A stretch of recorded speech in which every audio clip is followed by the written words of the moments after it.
Hello, everyone. Today is St. Patrick's Day, and it's also the first episode of Tropical Tides and Northern Skies. For the first time, it's time to play the music.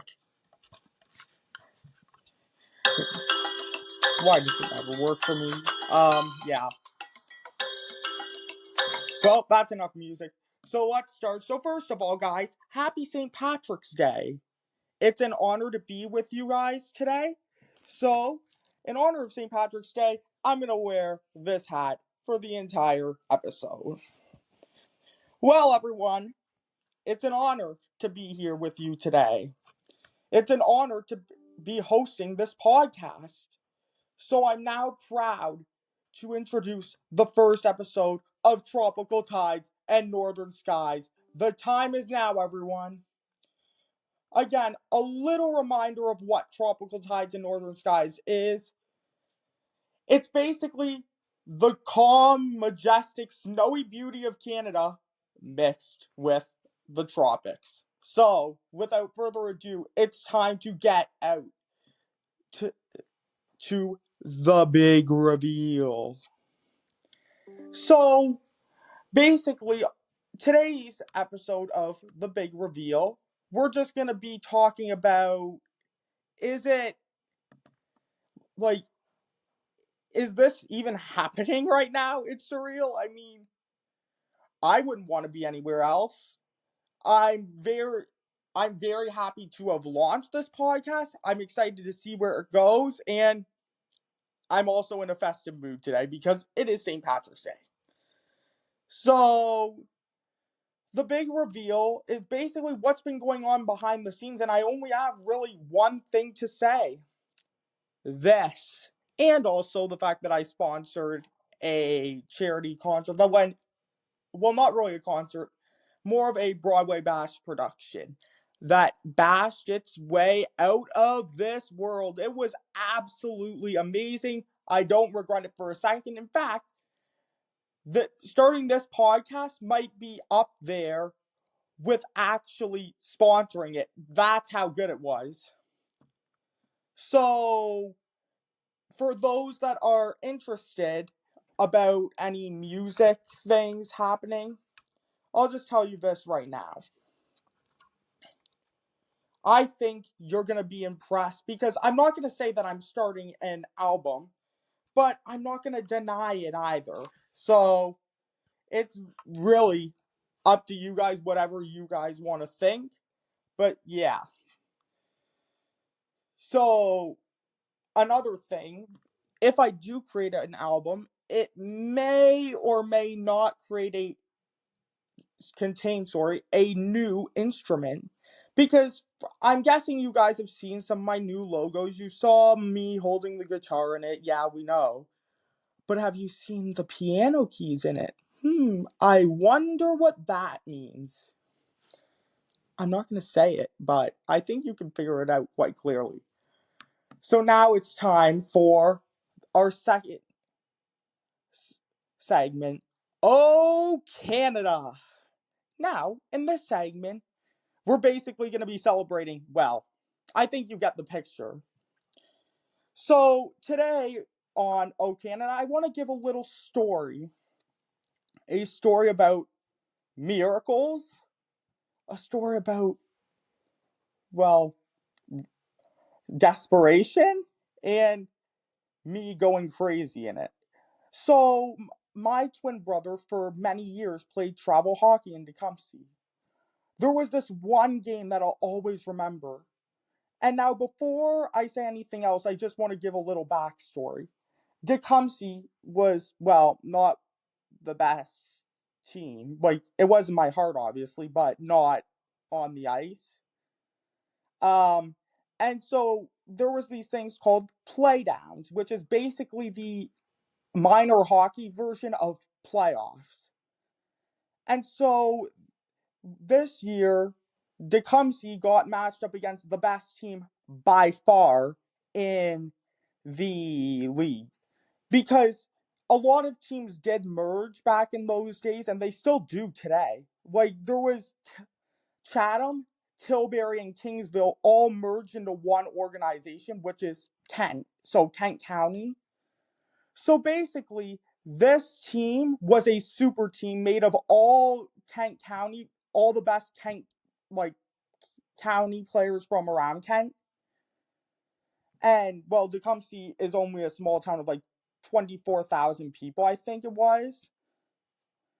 So let's just say I was expecting them to try their best, but I wasn't expecting them to get the results. So it was a 5 point series, 5 point series. So basically, the first team to 5 points wins. 2.2. It was basically out of five. It was best out of five, first to 5 points. So each win was 2 points. Each tie was 1, and loss was 0. So Tecumseh was down in the series 1-9, and it was going to Tecumseh for game 2. I will never forget this game because of one thing that happened during it.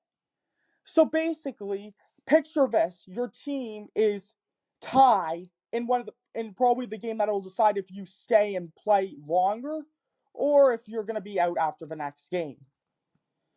So basically, what happened? Oh my God, it was unbelievable. That there was this kid. I won't name names, but this kid, he had a very hard shot. Let me tell you, it literally knocked out a goalie at a tournament. That's how hard his shot was because it hit him in the mass. So this kid, who usually didn't score goals, he was one of the best defensemen on the team, shot the puck from center ice. So basically, for those that don't know hockey, center ice is literally the middle of the ice. And it went top shelf on the Kent goalie to give Tecumseh the lead with like 3 minutes left. And then I just started praying because now Kent, usually the games were like 6-1. So to even be close to them was a miracle in itself, but to be winning, well, then they got a power play because the refs back then, well, they didn't really like our team. And I don't know why. So they were on a penalty kill with 1.5 minutes left. Then Kent pulled their goalie to make it 6-on-4.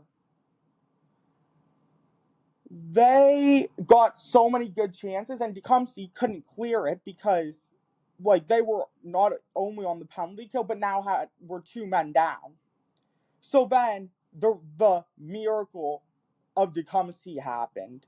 So with about 15 seconds left, the Kent defenseman shot it. It went for a rebound, which should have been an easy tap in, and I was already set because I was commentating the game. I was like, goal, Kent, we're tied. But then I didn't see the Kent players celebrating. And then I looked closer and realized the goalie robbed him on the rebound. And so with 15 seconds left, it was bedlam. And then, for those that don't remember the Miracle on Ice call, like, do you believe in miracles? Yes. I literally said that the second they cleared it. Like, because it was with like 5 seconds left in the game, they cleared it, and I knew Kent couldn't do anything. Like, they couldn't even get a shot off. And then I was going bananas, and so were the Tecumseh parents. Oh my God. It was, and then the next game, so now it was tied at 2-2, the series. Then the next game after was tied 3-3. And then in game 4, Kent finally won 3-2 and knocked Tecumseh out of the playdowns. But like, even though I was sad, obviously, I was still very happy of the way they played because not many teams could go to Kent and tie them, let alone win in their own building. Like, especially Tecumseh, who got killed by them every single time they played. So yeah, that's my story there. So now it's time for our third segment, Sunkist and soulful. Basically, it's about the tropics, obviously.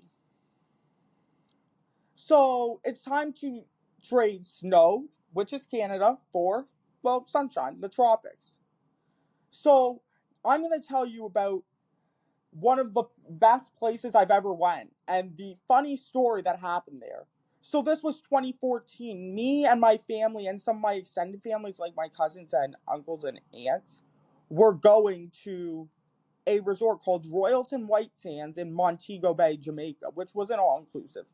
So there was this one dance contest, and my twin brother forcibly volunteered me to go, as in didn't tell me, just made me go. And actually, during that trip, I got introduced to my favorite tropical drink, which I will go to later. So, anyways, back to the dance. I was doing it, and I actually won the competition because it was two people, me versus someone else, and I got a painting, which I still have to this day. So, and it's pretty nice too, if you know what I mean. It's not the greatest painting in the world, obviously, but I will say this. It is very nice. Like, it's small, obviously, but yeah, very nice. And then there was, so back to the, so I got introduced to my all-time favorite tropical drink, a virgin strawberry daiquiri. And for those who know me, I've probably bragged about how much I've drank so many times it's unbelievable. Because I will not tell you how much I drank in a week the last time I went to an all-inclusive, but I will say this. It was closer to triple digits than single digits. Um so obviously it was in double digits because if I would have drunk that much virgin strawberry daiquiris, I probably wouldn't be here right now in a week, no less. So yeah. So, but the beach there, I will remember this. The beach was very nice. It was crystal clear waters. It was incredible because that was my first experience at an actual all inclusive. And to say I would go back is an understatement. I would rush back. And actually, my parents and my little brother went for to March break for at an all inclusive, and because university, which I'm currently in right now with my twin brother, doesn't have the same breaks as high school and elementary school, so we can go sadly. But yeah, now it's time for Faith on Fire. So I'm gonna tell you a story, and it's a very emotional story. In fact, I tried to practice not crying during this story, but it would. But I'll I'll say this till my dying breath. This was a literal miracle. It was. And it's not about sports, it's about something way more that I wish for, way more than any sports related thing I've ever known. Even my favorite team, the Penguins, winning the Stanley Cup doesn't compare to the joy I felt this day. So in 2023, I was a student council member for my high school student council, St. Anne's. We were invited to go this one day retreat at a church called Holy Name of Jesus in Essex. And so were all the rest of the schools in our school board. And I will give you a little backstory on this. For years, because I have a long lost best friend that I've seen since that day, but that I hadn't seen before that day since May 2013. Basically more than a decade. Or sorry, no, almost a decade. That was 9 years, sorry. So, and it was very like surreal for me. And I remember like because when this person came up to me, like I won't say their name, sorry, for privacy reasons. But what I will say is I dreamed about this for years because this person was my best friend and probably will forever be my best friend. And I'll give you a little reason why. We were to we were like in each other's lives from JK to grade 1, and we instantly hit it off in terms of friendships. Like, for example, every day before school, because her mom, I mean, their mom, well, you know the gender already. Her mom and my mom were teachers, like teaching partners together.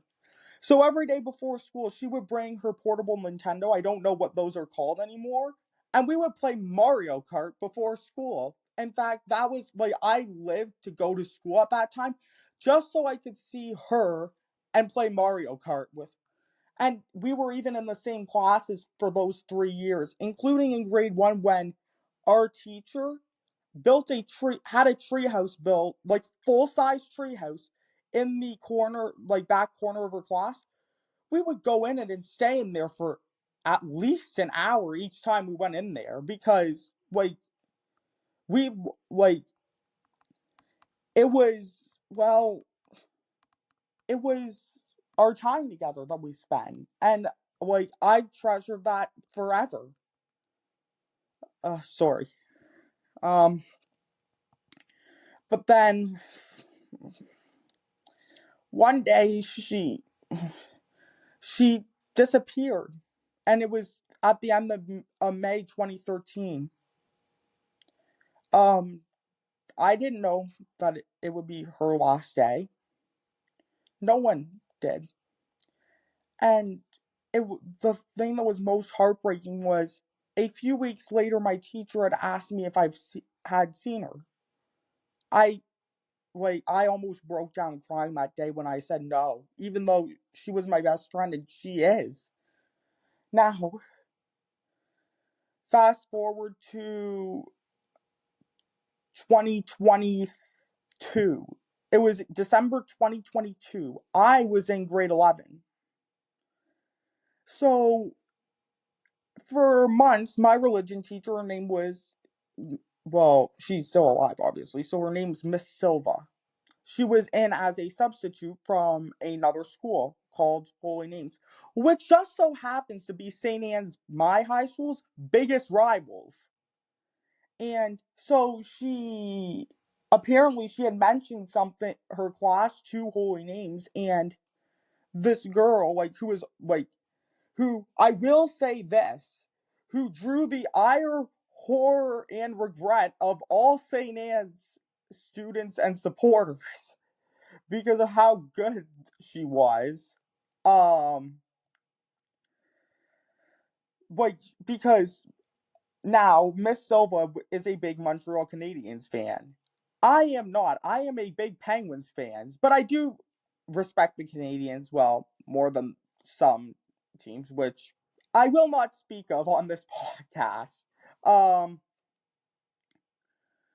the best part was she still recognized my name.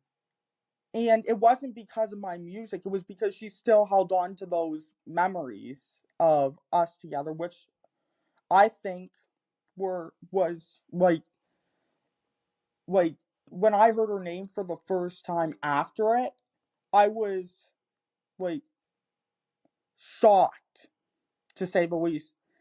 And literally, because I had prayed for so long to see her again, and it was like I said, it was my biggest wish. There's no other way to put it, no other way to say it. It is and then so comes this day, this holy name of at this holy name of Jesus Church in Essex. When funny funny story, when me and her went to school together from JK to grade 1, it was at a school called St. Gregory's. And beside that school was a church also named St. Gregory's. So we were coming towards the end of the day.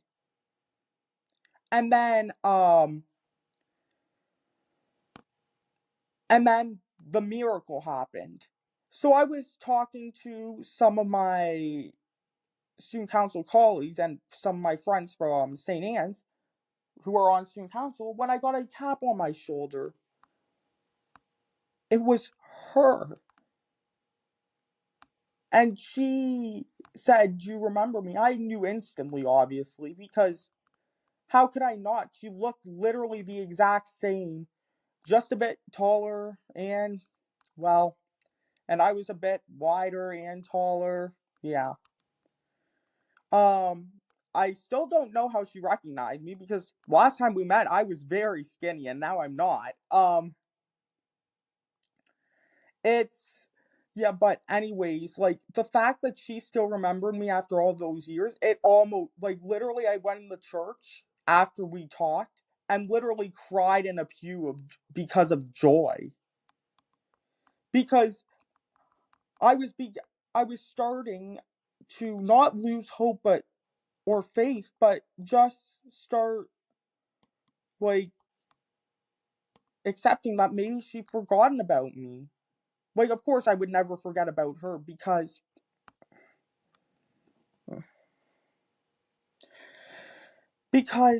when my beloved Nana, which is my grandma, passed away in 2021, I was absolutely devastated.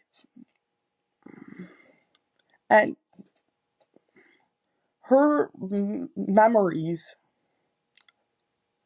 helped me so much during that time. And I will forever be grateful to her for that. And I even said a few days ago to her, I can never repay you for what you've done. I could never in all of eternity, because she gave me something that I think I've been lacking for some time. Hope. The greatest gift one can give other than love. Hope. And I literally was tearing up on the bus after we had left too, and um and going back to school. I couldn't even answer why I was crying because I was crying so hard. And then Colin, my twin brother, saw that I was crying afterwards, and he asked what was the matter, and I literally only had to say this: I saw her. And he knew who I instantly met by her. And then I told my parents again, crying, because, and I was like, and I said that she was the same person that I like liked all those years ago, and I still do. I still have the most amount of respect for her.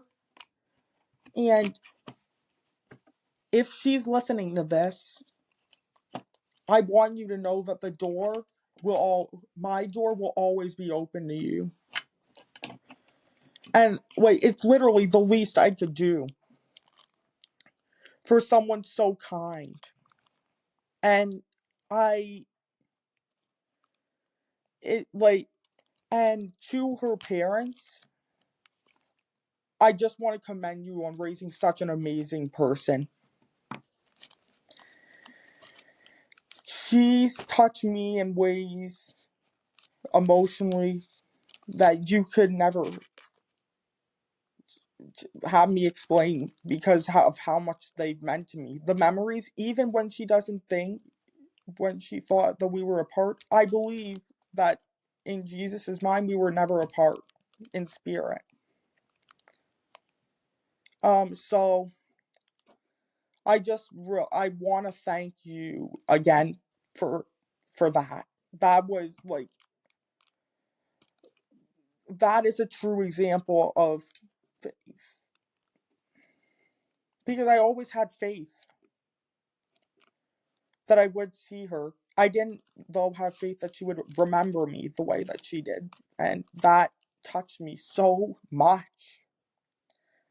So, for you watching, I say again, thank you so much. You meant more than anything I could have said.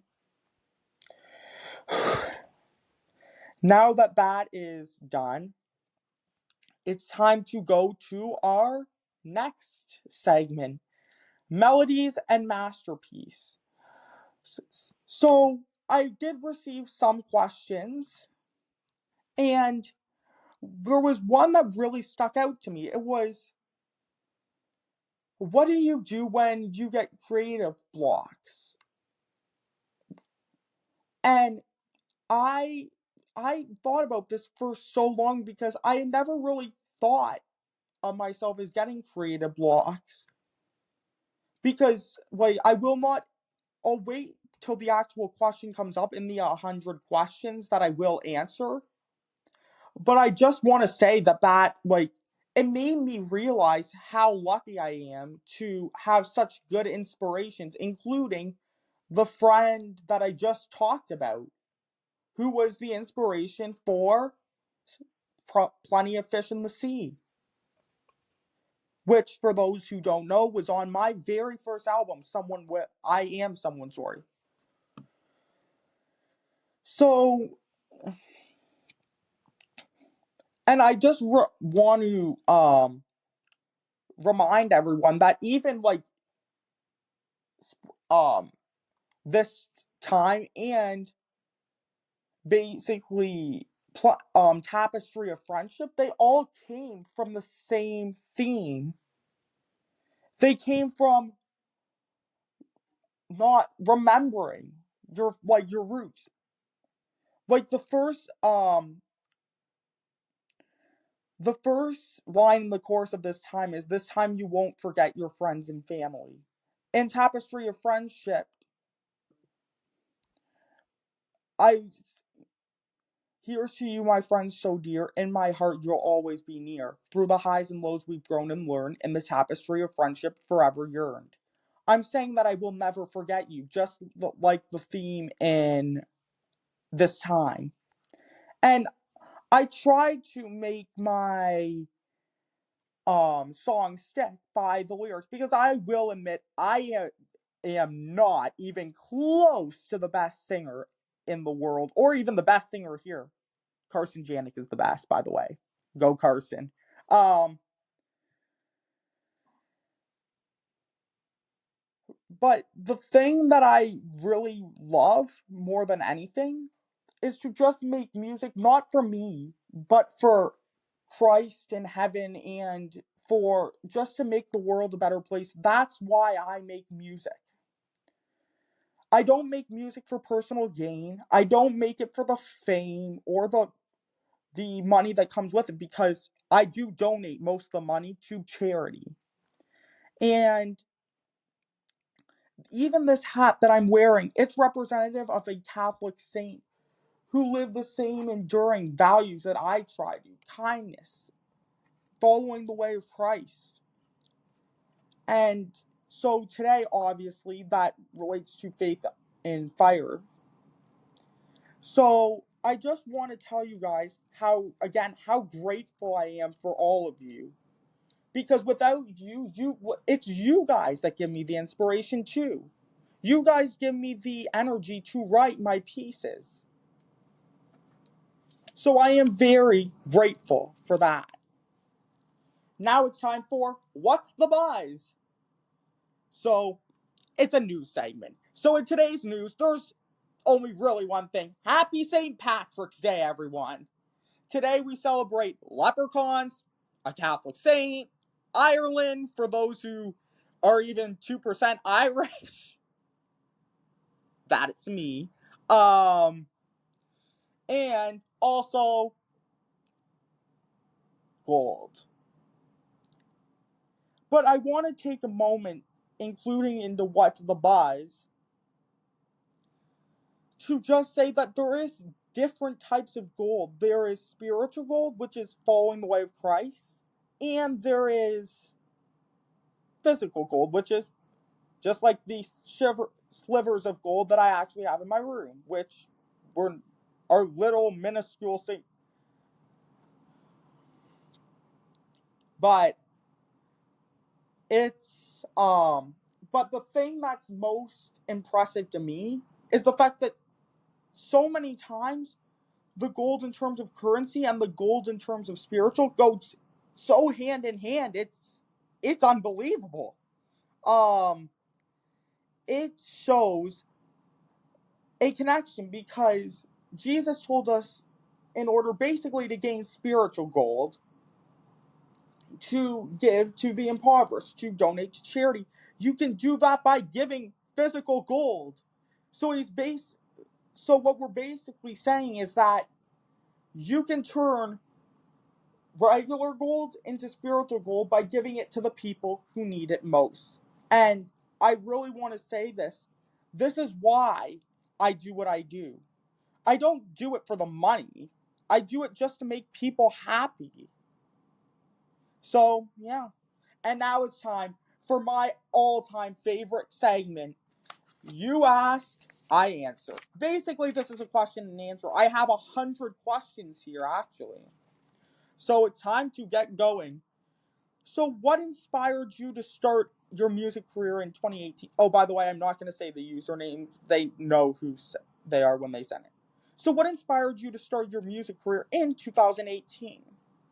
What inspired me to start it was just my love for humanity and and I just wanted to reiterate that God is watching us with love and admiration. Even when we sin, He gives us the opportunity to forgive us. That's why I did what I did. What moment in your career made you realize you made it? Probably when I got to donate, when I started to get to donate larger amounts of money, because at first I was donating $20, 50, but sooner or later I started donating 100, 200. So how do you balance university and music? I balance university and music because obviously, with my parents being educators and all, university must come first. And I totally agree. That's why I only spend a few hours a day working on my music.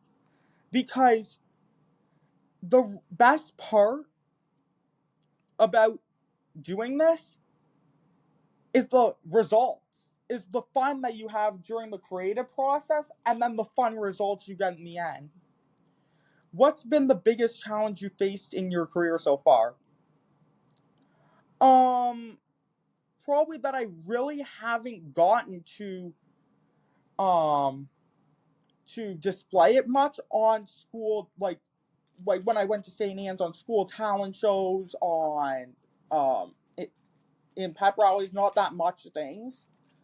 Like, and because basically, like, for those that don't know, I was really never handed any opportunities. And in fact, I was never handed any opportunities. I've had to fight for everything, and I would do it all over again because I love doing it. It gives purpose to my life, and I believe that, along with something else, is my calling from Jesus. How do you stay grounded? I stay grounded because I realize I'm not doing this for myself. I'm doing this for humanity as a whole. I realize that all my friends have family and supporters put their trust in me when they listen to my music. So I promise that I will never do anything and everything in my power to not abuse that trust. So how does what is one artist you dream of collaborating with? Andrea Bocelli. I adore him. I adore what he's done for charity. I adore, oh my god, his voice is amazing. And what I found out too is I think his daughter Virginia, who is also following in his footsteps, might be the same as he is in terms of success, popularity, because I think she reflects his values as well. Has being in teachers college influenced your songwriting at all? Not really, but it has opened my eyes to the bigger picture of the world. Do you perform do you prefer recording in the studio at home or in an actual studio. I prefer recording at home because then I can be comfortable while doing it. How did students react to your fame? I said I'm not really famous. Let's get that one thing straight. But I do promote and I try to do it well, and I think a lot of students at St. Anne's liked it. So I really do, and I'm not saying all of them did because I know of a few that did not, but, and I will not say who, but still.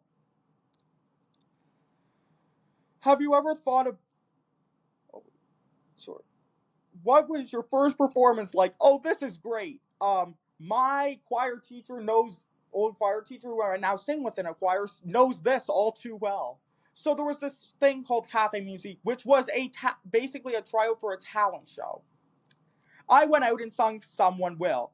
For those that don't know, Someone Will is a 6-minute long song with a cappella basically, so no instruments. Yeah, Miss, I'm not gonna say her name, sorry, because I don't know if she wants me to say it. That she basically said, yeah, I don't think, I think if you're gonna do a song, do it at least a bit, not lengthy like that, and just do music in the background. I completely agree with her, so do not criticize her. Criticize me because I figured that out after very quickly. But yeah, but I do think she did teach me a lot about the industry in terms of what they expect, so I really do thank her for that. Now it's time for, have you ever thought about branching into acting? Uh, I don't know.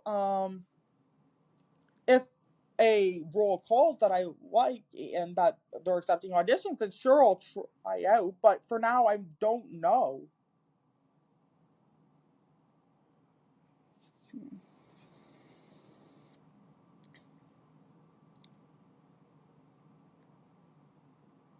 This is a good one. Which event in world history most influenced your music? Pro, probably Easter did, because I try to sing as glorious and full of love as possible, just like Jesus did when he rose from the dead. Do you write music while on trips? I said, or after returning. I said, well, I was thinking when I read this question, I was thinking of what I would say. But the truth is, there's different stages of writing. There's thinking, there's putting the thoughts on a piece of paper, and then there's the melody. So yes, I've obviously done it because I've started thinking based on the surroundings of like a peaceful melody.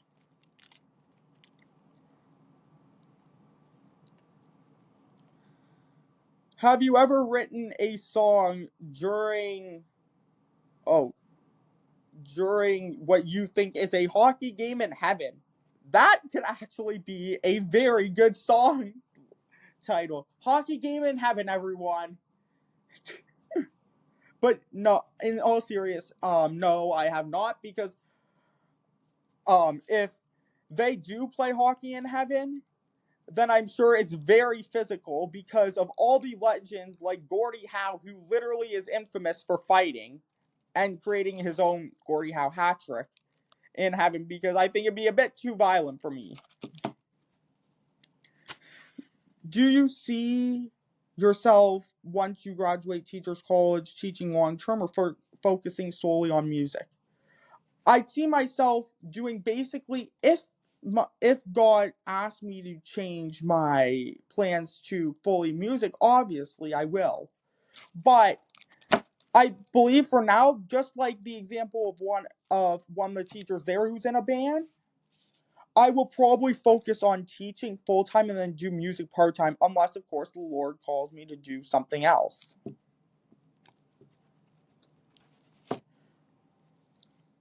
If you could change one thing about the industry, what would it be? There's one thing I absolutely loathe. It's the people that think that they're so entitled to everything that that they just don't bother like doing the same things that everyone else does. But I will not name names obviously because that's not me. But I loathe it because it takes away from the um thing that the saying that music is a talent-based industry and that you um and that you must not do this. But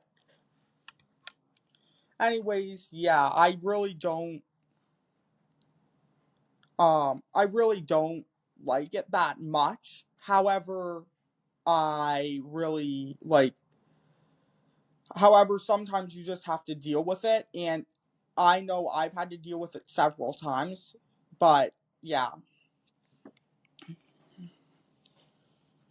Who was your first major musical influence growing up? Michael Jackson, because of his songs of hope, like about hope, like heal the world.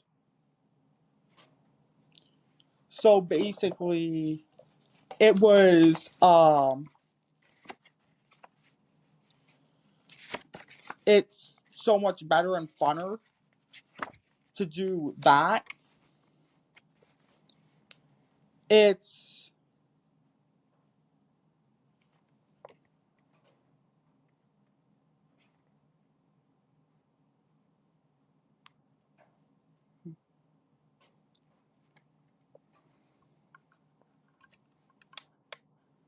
it's very similar, sorry, but I really do appreciate it.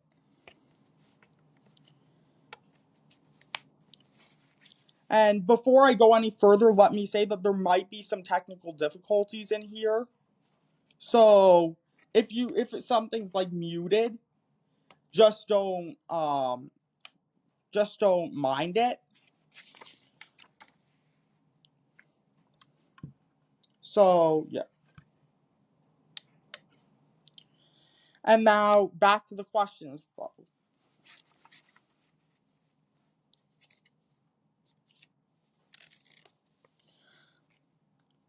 Have you ever used a dream as an inspiration for a song? Absolutely. I've used so many dreams, like including but not limited to um the a dream I had about meeting my long lost friend. That's why I wrote Plenty of Fish in the Sea. They say that there's plenty of fish in the sea, but you're the only one for me. Without you, I'm a fish out of water. I'm hooked, please throw a line to me. Basically, that's me saying that that I'm not whole without my best friend, who I haven't seen in a long time, but I still feel that void in my heart, and I'm waiting for her to the right time where we reunite, hopefully, to make my heart whole again. And that's what I did.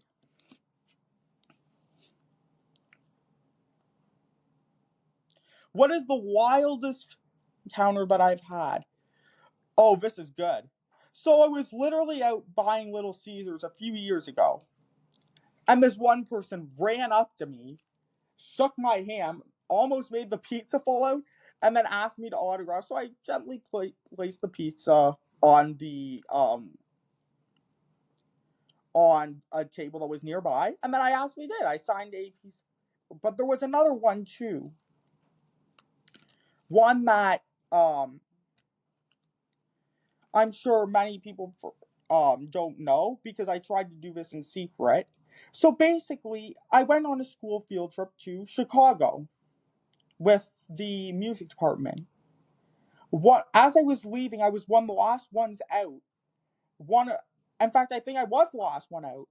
This one kid came up to me and I won't forget this because I'm very emotional, and I got emotional because he gave me a hug, and he asked me to sign a piece of paper for him because he listened to my music. And then I was shocked that even my music, the one that I did with acapella with no backing track, had crossed borders because it made me feel like I was special.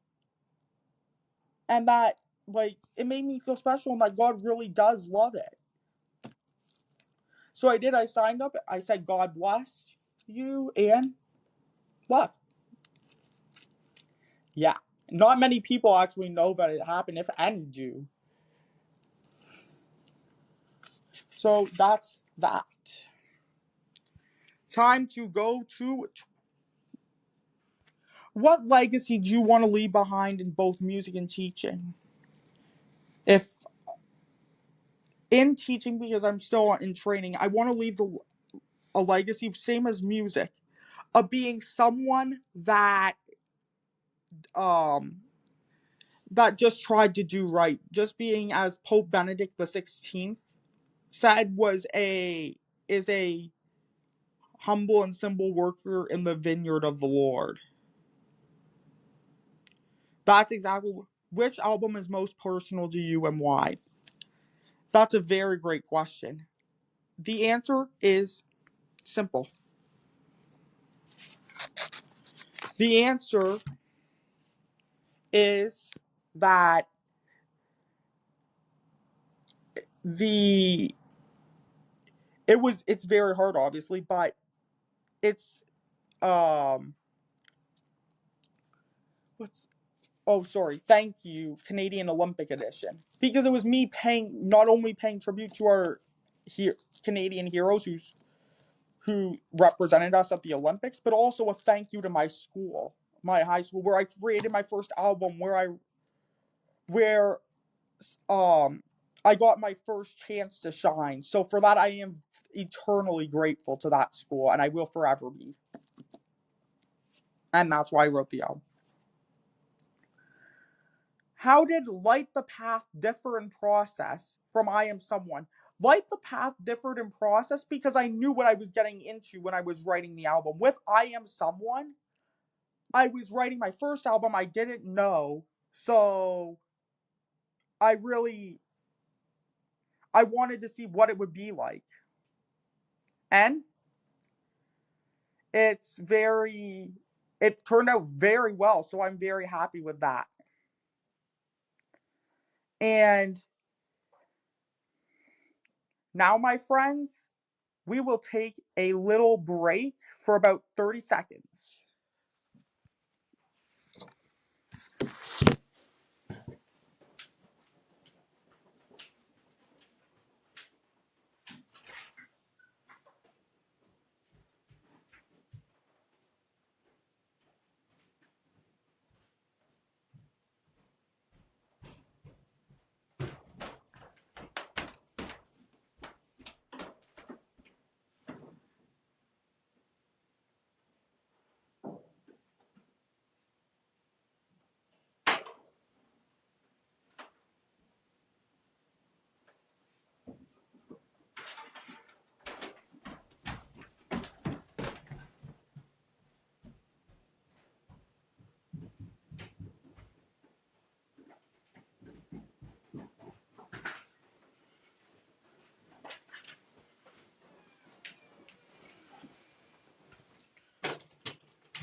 Sorry, welcome back, everyone. I just needed a drink of water because I am thirsty.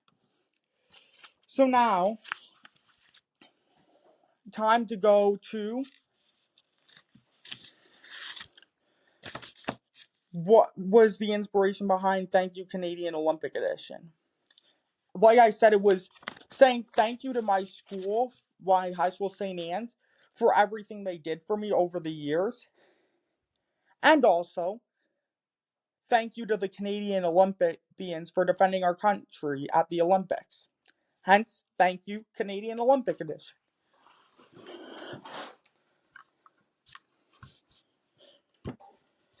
And then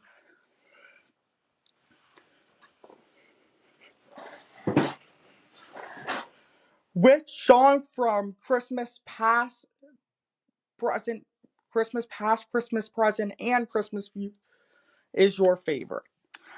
It is Tu Shendi Dallas Dela, because that was my Nana and Nunno's favorite Christmas carol, so it means by far the most to me out of all those carols. Have you ever scrapped an album before releasing it? Are you kidding? No. Well, just kidding. No, I have not, because I feel like people need to see the authentic me. Even when I make a mistake on a song, I still leave it in because people know that I am not perfect and that I do make mistakes when it comes to writing songs. How long does it take you to usually write an album? Oh, this is great. It takes me probably come on.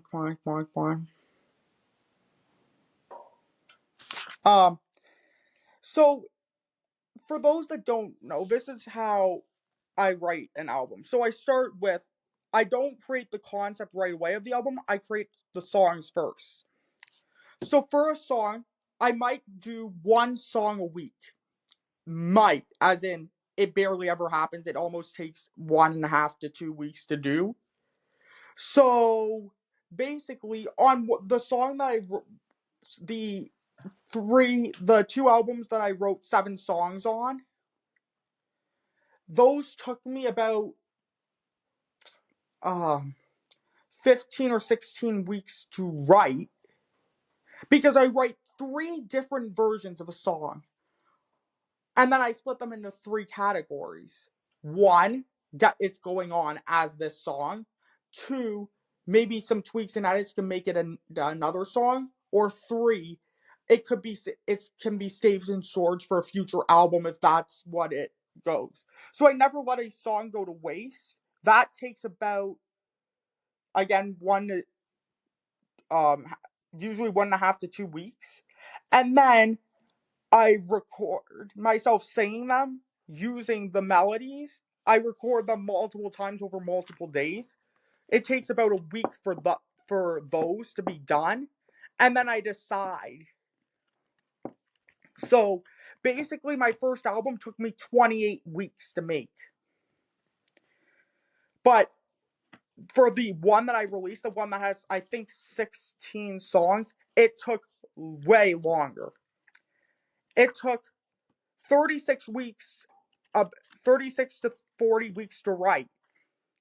Then it took another 4.5, 5 weeks to do all the things, all the tweaking and edits, and then it took me another 16 weeks to write. So basically, it took me almost a year to write that album.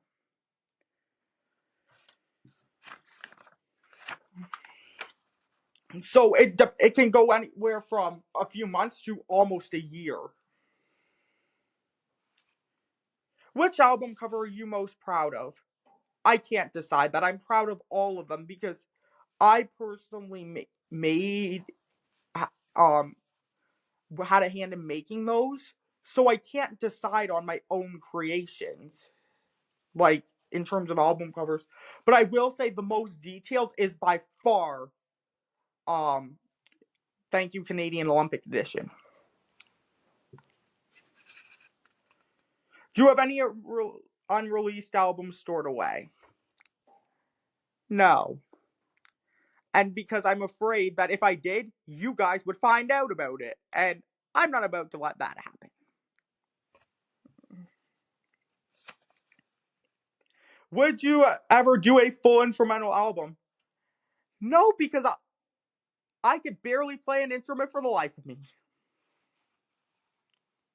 What's the story behind your first song? My first song as many of you know, is called Someone Will. The chorus literally is someone will change the world, someone will inspire others, someone will do good deeds because everybody's someone.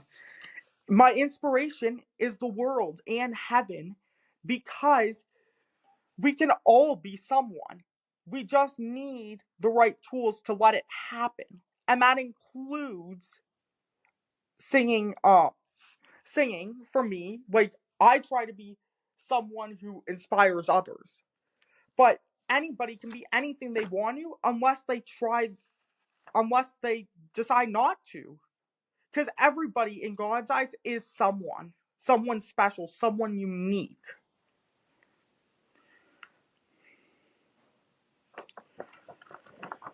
Let's see, what else? What Any Easter eggs hidden across your albums? I don't know, maybe? Yeah, I actually mean, I don't know, maybe. Because I haven't really thought about that before. Or have I?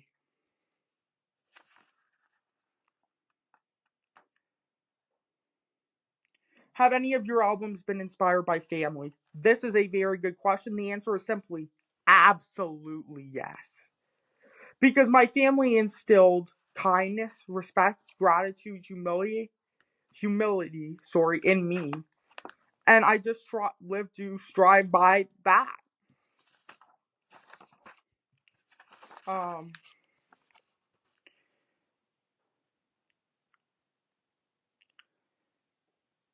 would you ever do a follow up to Christmas Past, Christmas Present, Christmas Future? I don't know at this point because because I know the success it's having and I'm very grateful for that.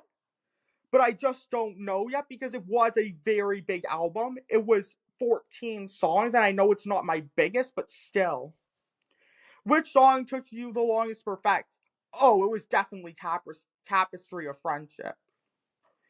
That song took forever because I even had to get um my choir teacher to help me figure out like what the tempo I actually wanted it to be was. So yeah.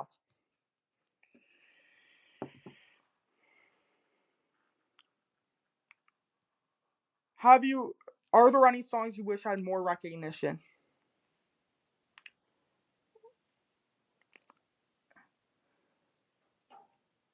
Yes, I think that there's only two, and it comes from my last album. It's Tapestry of Friendship and um, All Rise, O Canada. I think it was.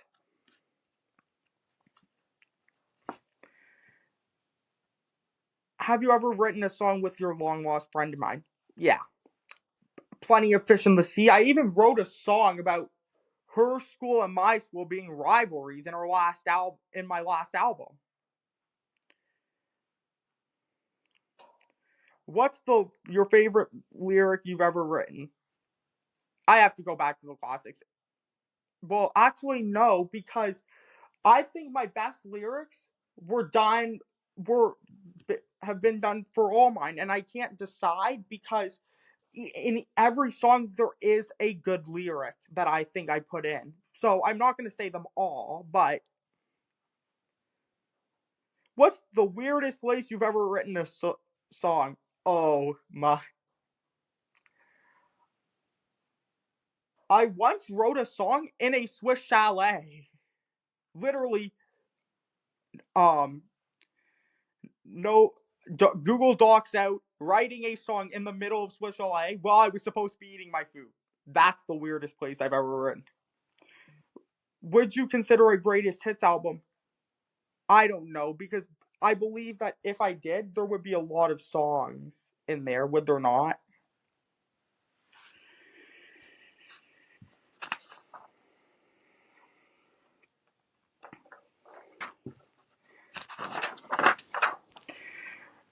Which album are fans most attached to? I don't know. That's for you guys to answer, not me. How did you and your long lost friend become best friends? We became best friends because we've known each other and been friends for coming up on 15 years. I don't know if I'm still her best friend, but she'll always be my best friend. Um, we became best friends because again our mothers were colleagues. And I remember the first day she comes running into my mom's classroom and of course her Nintendo was in tow, which I didn't know that, and she asked if I wanted to play, and I was like I was shy at the time, but I said okay. Like I was, and so did my twin brother, and we played, and that was our daily routine. We used to try to get to school as early as possible to play as much as possible before class. Do you ever want? Ever wonder what might have been if she hadn't changed schools? All the time. I think we would still be best. Like we'd still be in each other's lives a lot. We were in each other's lives almost daily during school and even out of school during then. Did you ever try to find her again after grade one? Yes, I did. I really did. I really tried my best. I asked my mom because I thought, well, my mom's a teacher, right? She should know. She didn't know. And neither did any of the other people that I asked.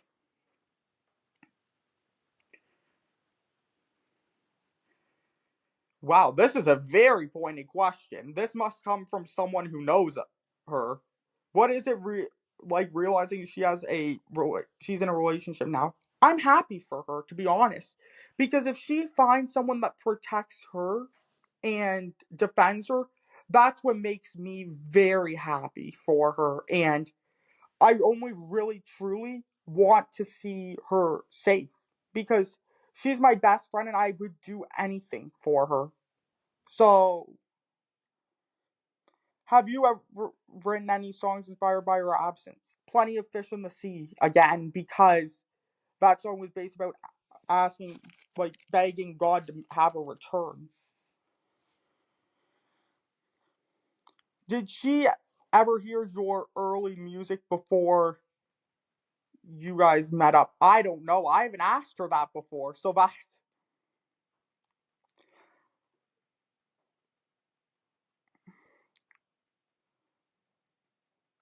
Would you want to reconnect if the chance came? We've already really reconnected. Not we're still very good friends, I believe. What's the most vivid memory you have of her? Oh, this is the greatest one. Um, so at recess, we would like to. There was a hill beside St. Gregory's, which is now St. Andre's because it closed in 2014. I'll explain that on a future episode. Um, Basically, she was so we were play we always played on the hill and we would have this race down the hill, but we wouldn't run. Oh no, we'd do something a lot funner. We would roll down it. And sure, the teachers didn't like it, but come on, we were 6 years old. Let us have some fun.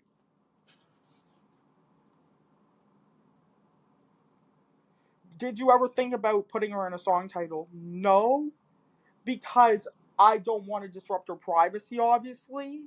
And I'm not okay with doing that unless she gives me the okay. Has she ever reached out since you started releasing music? Yes, she has. She we've been in contact now for more than 2 years. So yeah. Do you believe she feels the same about those childhood days? I do. I honestly do, and I'm very grateful for it. Would you ever dedicate an album to her? Absolutely, I would.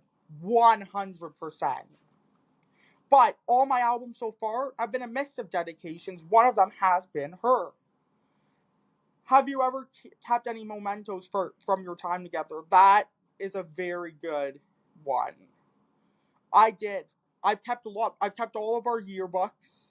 I always look at them every single night, actually, and I kept I kept a picture of me, my twin brother, and her on on the park area of what used to be St. Greg's, now St. Andre's, during the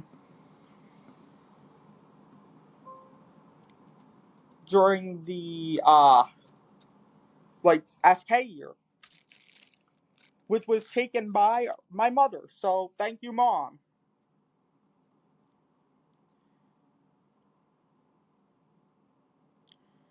What would you say to her if you met today? Very good question, but we've already met, so I would just keep professing my thanks for her in my life. Do you think that you ever truly moved on from that friendship? No. In fact, I'm still fully invested in that friendship. I like I adore that friendship with everything I have, and I believe that God gave me a second chance with that, and I will never let it go to waste or let us be out of contact for 9 years again. What inspired the name of your podcast? My love for Canada and my love for tropics. What topics do you cover on Tropical Tides and Northern Skies? Basically, just faith, history, sports, Canada, what's going on behind the scenes, of course, your questions, and just some previewing. Who's been your favorite guest so far? Well, this is the first episode, so we'll get back to that one in a later episode. Did you write original music for each episode? No, I didn't. I'm sorry. I was a bit busy planning this episode. Is this podcast more chill or high energy? I would say high energy, wouldn't you? How do you decide on podcast themes? I decide because I try to do what's just best and what's easiest. Have any episodes inspired songs? Again, this is the first episode. We will get back to that in a later. Will you ever do a live show of the podcast? I don't know. If maybe the opportunity arises, then sure I will. What's been your most downloaded episode? Well, this is the first one, so I believe this one will be. Are plans to any plans to bring your long lost friend on as a guest? Only if she agrees to it. I think she'll probably be watching this, so if you want to, just say the word, and I will schedule an episode with you. What do your fans and supporters say about the podcast vibes? I think they like it. Well, I do at least. Any crossover between podcast fans and music fans? I really do think most or if not all of the music supporters are going to be fans of this podcast. Will you ever do a video version of the podcast? I'm doing that right now. How do you balance podcasting with music? I balance it because I will not have episodes all the time, obviously, like not every single day. And the time that I'm not, will be focused on music, school, work, and family. What is next for Tropical Tides and Northern Skies? I don't know. I guess that'll just have to stay a mystery for a bit longer, will it now? What's your favorite memory from St. Anne Catholic High School? It's Broadway Bash, for sure. I applaud the directors who were there last year and this year while I loved it so much that even though I was banned from participating, unfortunately, I still decided to sponsor and volunteered backstage to help. And I don't regret it for a second. In fact, I think that's one of the best decisions I've ever made.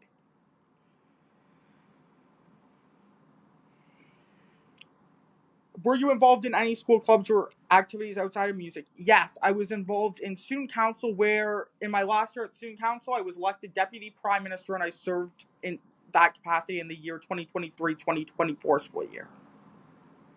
Did your teachers know about your music career? I think so, because I did promote it a lot, didn't I? How did high school shape how you are today? It shaped me a lot because it taught me that you have to also compromise. And before that, I was not a very compromising person. But the principal, who I will respect forever, taught me that in high school you also have to compromise despite, and um that was kind of one of the issues with my campaign for prime minister. That's why I got second place, because I really stuck to my beliefs despite her basically saying that, it's a her by the way, that you could not do that. But I have all the respect in the world for her, and I think she made the right choice by telling me that too. So, what subject did you enjoy most besides music and religion? History. Were you ever tempted to play school sports despite not being on a team? No! And plus, even if I did want to, I wouldn't make it either. Any embarrassing moments from high school performances? um, uh, yeah.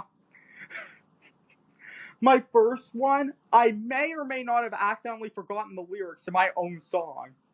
And this is why I was so happy where at the music banquet, not last year, but the year before, I was awarded the most likely to forget their own lyrics, which I even admitted that I did. Who had the biggest impact on you during high school? Everyone did. Everyone had an equally big impact on me.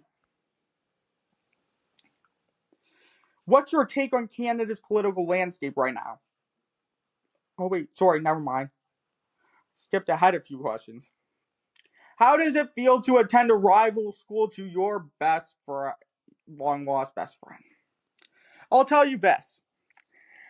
People were absolutely stunned that I knew, was and my best friend is a person who I quote gives St. Anne supporters the most terror, horror, ire, and fear out of basically all the Holy Names athletes. Yeah, that's their reaction. So, people were, so basically it was stunning, but that's why every time she came, I literally had to stay neutral because I will not boo her. And, um, yeah. And people were saying it didn't really look good for me as deputy prime minister, but I did really not listen that much because she's my friend and I'm not booing her. Would you ever go back to teach at St. Anne's full time? If I'm hired there, then absolutely. What's your take on Canada's political landscape right now? I'm happy because I'm a liberal and I'm kind of happy watching Donald Trump from the U.S. basically killed Pierre Poilievre's campaign. Do you think Mark Carney is doing a good job as PM? Absolutely. He got rid of the carbon tax. That's what everybody wanted for years. Would you ever run for political office? I plead the fifth. How do you stay informed on world events? I do watch a lot of news. I watch CNN, NBC, ABC, CBC, CTV. I do keep. What issue matters most to you politically? Um, right, equal rights for all, and the fact that we should not be protesting against our own countrymen and fellow citizens. And the reason I say that is because um it divides us and we cannot stand divided if we want to weather the storm that is right now the trade war. We have to stand together. And I will never stop saying that. What role do you think artists should play in politics? I think just like every one of us, citizens of Canada and of the US, they have a right to free speech. So if they want whatever they want to say about politics, they should get to say. But I am not suggesting for a second that certain celebrities or sports athletes should be making hateful or sexist comments in public.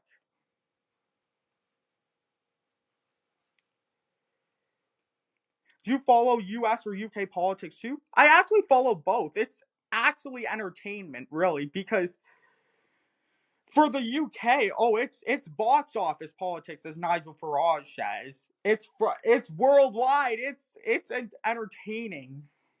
And the US, well, I'm a Democrat, so I like watching Donald Trump fail at every turn, basically. How do you feel about environmental issues and climate change? I believe the science. I believe Greta Thunberg. I believe that we need to do more for that. Do politics ever influence your songwriting? No. But I'm very tempted now based on the fact that the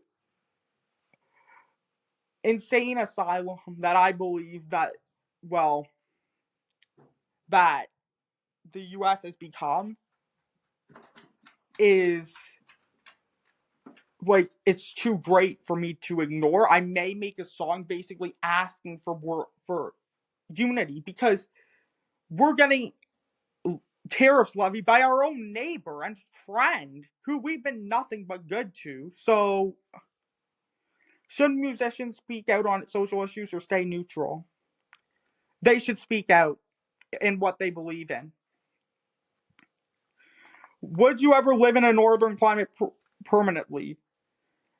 As in none of it? Uh, um, um, uh, I plead the fifth on that one too.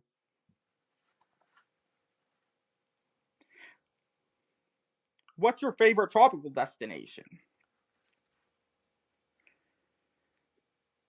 If it's one that I visited, it would probably be Dominican. If it's one that I haven't, Hawaii.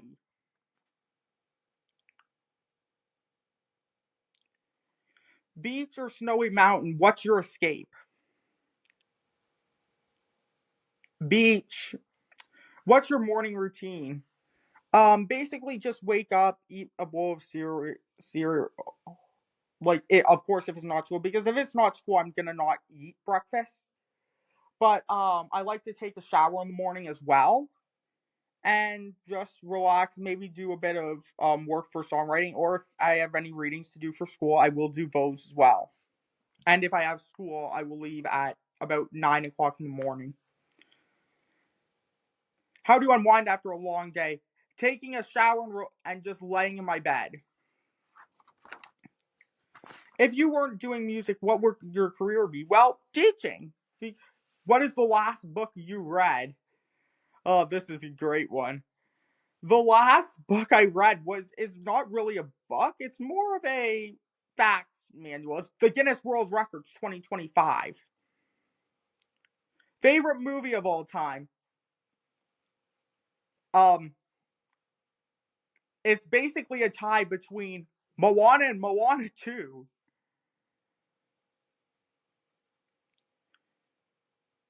Do you cook? What's your specialty? Not really. But if I did cook, like I probably pasta because I am Italian. Most meaningful gift you've ever received? The most meaningful gift that I ever received was the support of my fans and supporters worldwide and my family and the world. And for those that do listen to me in other countries as well, I'm very appreciative of that. I'm also great. My most meaningful gift is also the love of Christ shining down on me and my nonna who sadly passed away, but I know she's watching.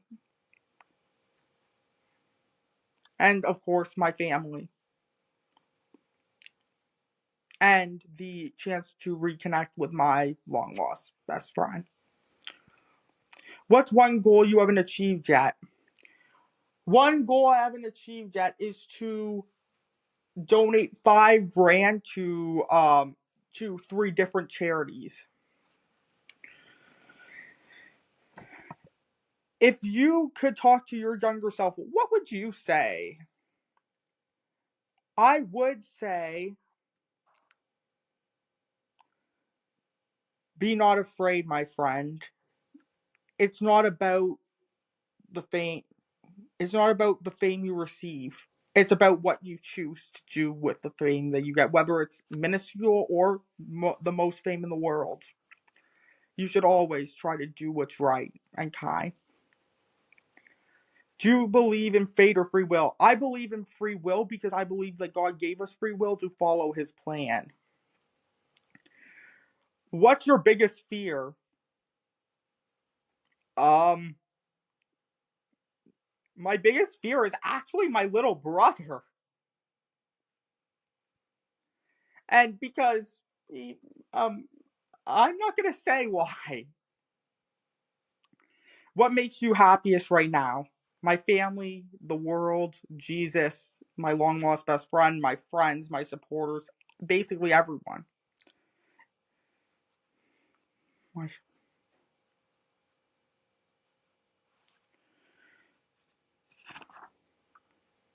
um, let's see.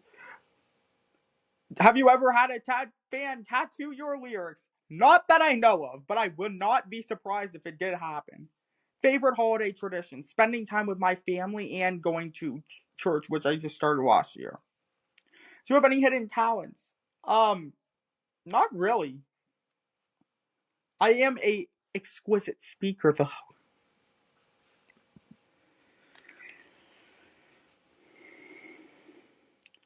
Would you ever write a book? I don't know, maybe. How do you feel about Trump in office, Pierre Poilievre for prime minister, and the tariffs? I'm going to say this point blank because I've been fed up with Trump for a long time. He's nuts. Pierre Poilievre is basically Trump's Canadian counterpart, and the tariffs, I'm appalled. We've done nothing to them. And this, in fact, we've helped them through their California wildfires.